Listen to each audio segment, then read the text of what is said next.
waa mahadsantiin qolooyinkan tiifiyada iyo websaydyada aan u yeedhay waxaan ugu yeedhay maanta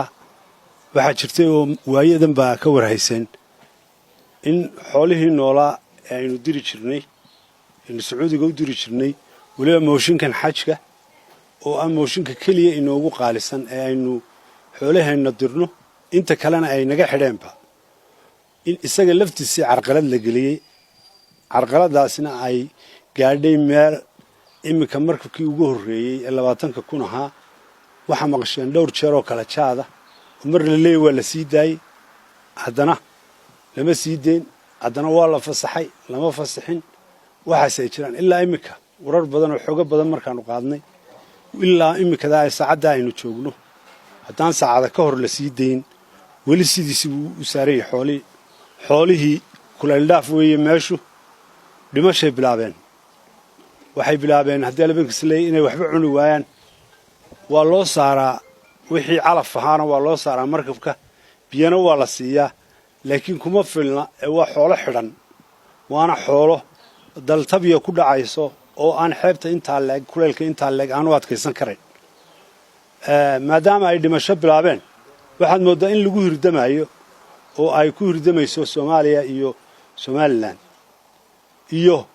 niman carab ah oo iyaga laftoodu dagaalka dhinacooda kaga jira oo ku hirdamaya si ay u qaadan lahaayeen xoolaheena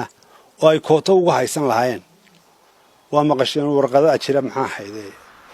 la leeyahay health certificate koodi waan wahada xamar laga soo qaataa warqada dhaqaaqa taasoo aynu inaguna diidnay Somaliland ahaan xoolahaas dad baa leh way dayacmeen inaga lahayn waa inaynu ka daba tagnaa waa inaynu baadhnaa waa inaynu u halgannaa xukuumaddeena waxa maqlaysay maalin dhaweeto inay shir jaraayinta isugu yeedhay ay mahadnaqaysay oo lahayd markabka waa la sii daayay waxa laale wax ka jira dooc kama jiro waayo sababtoo ah ma ay ka shaqayn iskuma xilqaamin in ay u tafaxaytaan sidii geed dheer iyo geed gaanba ay ugu fuul lahaayeen xoolahaas sidii ay u sii dayn lahayn waxa weeye nolosheenoo dhan waxay ku xidhan tahay oo aynu ka helnaa hard currency waa xoolaha aynu dirayno xoolihii dad baa lahaa dadkii looma halgamin waxa uu halgami waayna waxa weeye xukuumaddeen waa taa riyaaqa goonida ah intii durbaan iska dunto odhanaysa waa la sii daayay xoolihii waanu mahadnaqaynaa ciddii ka shaqaysay Somaliland baa ka shaqaysay dad halka inoo jooga sabab ka shaqeeyay way jiraan dad shaqeeyay laakiin wax lagu guuleystay ma jirto midna waxaan leeyahay Soomaaliya wanka madaxa madoole laguma ciyaari jirin dawladihii hore waxa weeye waxa kaliya aynu leenahay ee Ilaahay hibada inoo siiyay waa wanka madaxa madoole una inaga dhaxeeya Soomaali meesha ay joogtaba wanka madaxa madoole uu jooga meel aan Soomaali lahayn ma joogo wankii waxa loo soo qaatay in isagii wax tar looma sameeyo ceel looma qodo barkada looma sameeyo ama koonfur ha noqoto ama Somaliland ha noqoto wax Ilaahay roobka uu siiyo mooyaane wax kale oo loo qabtaa ma jirto awooyadan sidaynu ka soo gaadhnay baa gafanaha iyo takartii wax walba ugu dhagsan yihiin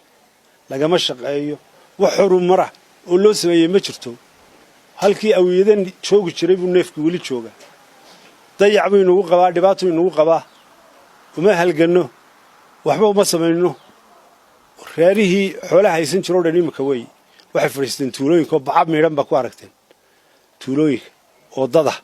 dadkaasi waxay doonayaan restocking wax u sameeyo wax dib u xooleeya waa xoolaha loo jiri jiray berigii hore laakiin dadkii iyo xoolihii baa imika kala batay dabeetana dib baa qofka loo xooleyn jiray si uu uga soo kabto wixii gaadhay abaarihii waxa weeye oo aan maanta halkan idinku yeedhay war Somaliland way hagratay neefkii xoolaha ahaa sidii ay uga shaqayn lahayd waxa ka shaqaystay oo inaga xidhay tuug dhexe ayaa xidho waraaqa soo qaadatay oo kooto ku qaadanaysa warqada lafteeda ay bahayd ala neef inta loo saarayay wasiir xamar jooga wuxuu doonayaa inuu $1 ka helo inay prime ministerkooda madaxweynahooda waa wax xiriir ah oo isdaba socda sida xajka oo kale dadkii xajka ee lacagta laga guraayay ayay xoolihiina noqdeen in laysu saaro beelxedh in loo saaro $1 ba hebel leeya $0.5 hebel baa leh dalkii wax Somaliland u socdaa ma jirto marka waxa weeye waxa habboon Somaliland iyo xukuumaddu in ay dub isugu noqoto oo ay sheegto wax dhaba dadka u sheegto ka waranto markabkaasi halku ku dambeeyay 24 saacadood soo socdo waa inay war rasmi ah ka sheegaan oo ay media u sheegaan way ma sheegaan waxba ma sheegaan waxaad qarsataa way ku qarsadaan war maxaynu warka xun u qarsanaynaa wixii aynu haynana waynu haynaa waxaynaan haynaa waynu doonaynaa ama saasaynu doonaynaa ama halkaasaynu ka raadinaynaa ama haddii alla ku roon yahay sidaasaynu raadinaynaa waa macquul dadka wax loo sheego dadkii masaakiinta xoolahan lahaa wax loo sheego dadka imika soo kaxaynaya ee doonaya mooshinka xajka inay ka faa'iideystaan wax loo sheego wixii inay hakadeen inay istaageen inay socdaan in loo ogolaaday oo dhab tahay mabaalintii dhawaato waa ku lahaa waa laynoo ogolaaday Somaliland waxeeda gooni bay u soo diraysaa mana hayno marka waxaan odhan lahaa ama haddaan xusbiga wadani aanu odhan lahayn war dawladdu ha ku dhiirato wixii jiraba inay dadka u sheegto aanay u qarin assalaamu calaykum